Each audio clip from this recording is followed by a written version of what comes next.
High বন্ধুরা, আজ তোমাদের দেখাবো নিয়াল স্টেশন কিছু সংক্ষিপ্ত গল্প। তো আমি এখন অবস্থান করছি নিয়াল স্টেশনে। নিয়াল স্টেশনে থেকে দুটো স্টেশন পাওয়া যায়, একটা মাথুরান যাওয়ার রাস্তা, একটা সিএসটি লাইন বা করজাত লাইনে যাওয়ার রাস্তা। তো এখন আমি তোমাদের প্রথমে দেখাচ্ছি যে মাথুরান লাইনের যাওয়ার রাস্তা।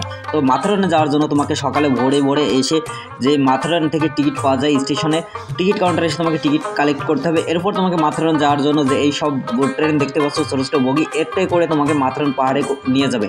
তো এটা হচ্ছে রেল লাইন, যে মাথুরান পাহাড় যাওয়ার যে রেল লাইনটা, সেই রেল লাইন। এখান থেকে টিকিট করার পরে কনফার্ম হয়ে যাওয়ার পরে তুমি যেতে পারবে। এরপর আছে সিএসটি লাইনে যে ট্রেনগুলো এসে টিকিট কাউন্টার, এখান থেকে তুমি সিএসটি লাইন, করজাত লাইন যেখানে যাও এখান থেকে টিকিট কেটে তোমাকে যেতে হবে। এরপর তার পাশে আছে আরপিএফ অফিস। আরপিএফ অফিসের পাশে আছে এটিএম, যেখান থেকে তুমি টাকার প্রয়োজন হলে তুমি তুলতে পারো। তার পাশে আছে সবজি বাজার, মাছলি বাজার, যেখানে তুমি মাছ সবজি দুটোই নিতে পারো।